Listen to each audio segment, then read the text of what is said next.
Hi, I'm Charlotte and this is Time Mama Tries to Read, and I'm going to do a tag that I was tagged in way before Christmas. I think I was tagged by Mel. It was Britta's original tag. It was the 10 weird bookish facts, and I've loved watching everybody else's, and I think I've got some ones that people haven't done because I related to some of the other weird bookish facts, but I've tried to find some different ones. So the first one is that ever since I was a child, I instinctively want to start at the back of a book. It's not about reading the end. I would never do that. I know some of the weird bookish facts was that some people read the end. It's not before they read the rest, and that's not the first time I've heard people say that, but I always find that really weird.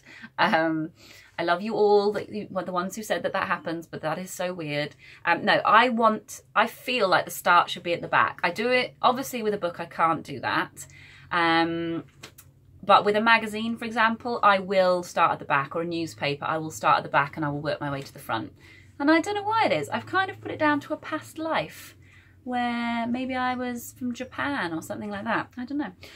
Number two is, yeah, I would never read the end of a book without having read the rest of it. But when I get close to the end of a book, I feel it's like somebody with a big red button saying do not press. My eyes just cannot help themselves. So what I have to do is I have to get a big piece of paper and cover one side of it. So if the end is sort of here, I have to cover the whole side. And then I have a little bookmark that I'm reading down, down, down, down, down. And then when I get to that side, I have to have a quick look to see roughly where it ends so that I don't sort of not miss the ending, but if I think there's another paragraph to go, I might miss the importance of that final line. So I have a quick look, and then I go down as slow as I can because I just can't resist. So I do that.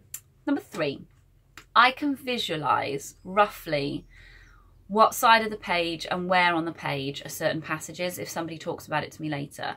So I'm reading War and Peace at the minute, and there's a bit about a cannonball flying through the air, and I can tell you that it's at the bottom right hand side of a page. Now, probably loads of you can do that, I don't know, but it came in really, really useful when I was doing my studies because most of the time, if somebody brought up a quote, or if I was reading somebody else's essay on something I'd studied, I could just get the book and I would just flick through in this way, roughly sort of knowing what the paragraph shape looked like as well.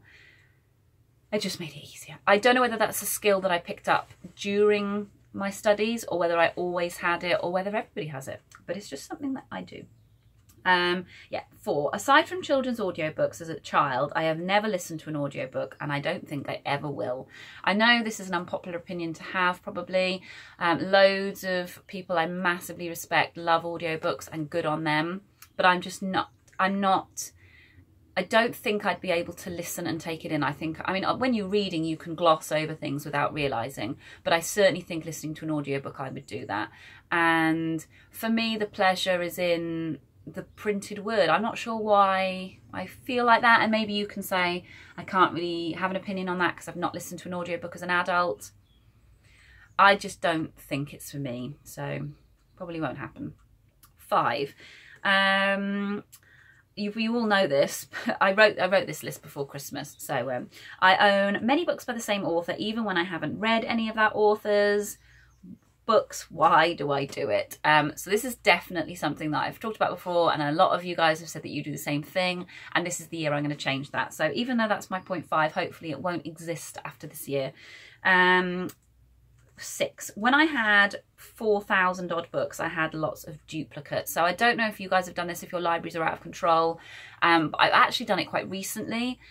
I went and bought The People in the Trees by Hanya Yanagihara, whose book, A Little Life, I loved.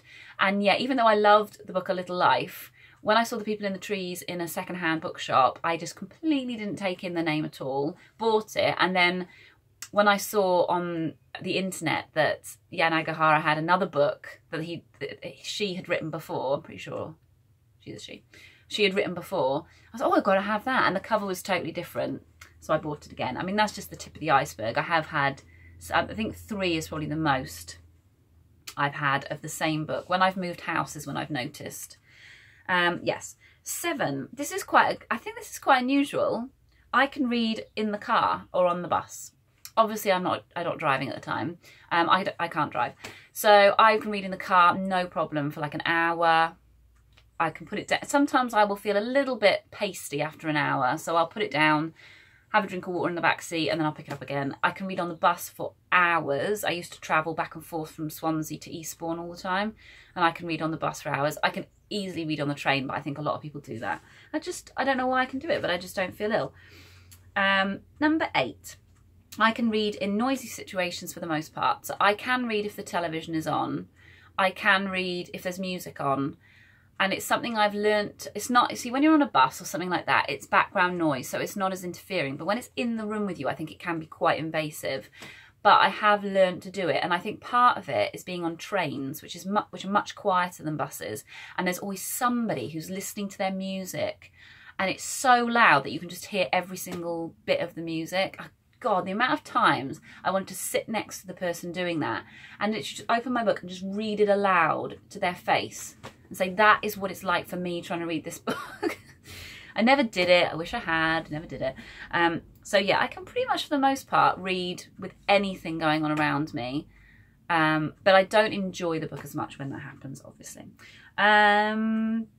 9, I have very clear memories of reading in certain places, especially outside. So there's certain points of my life where I can completely visualise, almost like a freeze frame. I've got one very strong memory of reading Matilda by Roald Dahl, and I'm lying in the long grass on the farm that I grew up in, and I can remember just stopping and thinking, I've got to remember this because this is bliss. And I can remember sitting in a conservatory reading Donna Tartt's The Secret History. And I didn't have a profound, I must remember this moment, but I've got a real association with that place, with that book. So I think that's probably quite common as well, especially when it's a book that really mattered to you. And number 10, I don't think this is unusual, but I don't think anybody else mentioned it. The smell of books is important. This is, for me, what books have over the Kindle, which I do quite like the idea of a Kindle. So let me just grab this. Oh, that's a good close-up of me and my chin. So I'm reading at the minute Utopia for Realists, which I'm almost finished. Otherwise, I would have put that in my wrap-up. And this one, this is a good one. And this is what I do when if I'm choosing a book in a bookshop, it's quite hard to do it, but I will sort of sneak and just take a little smell. And when I worked in a bookshop, we'd open the totes, which is what the books came in, and you sort of flip them open, and they'd be in, if you had a tote full of the same book, if it was a new book out, the smell would just waft up to you. Now, some of them are bad, and I think it's the glue that is the key factor in whether a book smells good or not. But some of them are just amazing. And then you've got older books like my War and Peace. Let's have a look at this. Yeah, this has gone gluey. So this isn't my ideal smell of a book, I'm not going to lie to you, but it's still pretty good. But some of them, I'm reading reading next to Stephen, and then I'm just like, as I'm reading it, I just love it. I think it just adds to the whole sensory effect of a book. I think that's maybe the audiobook as well. That's why it's not going to work for me. I love the touch of a book. I love the smell.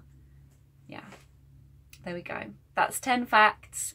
Let me know how weird they are, if they're actually quite normal and I just am quite boring. That's okay. I don't mind being boring.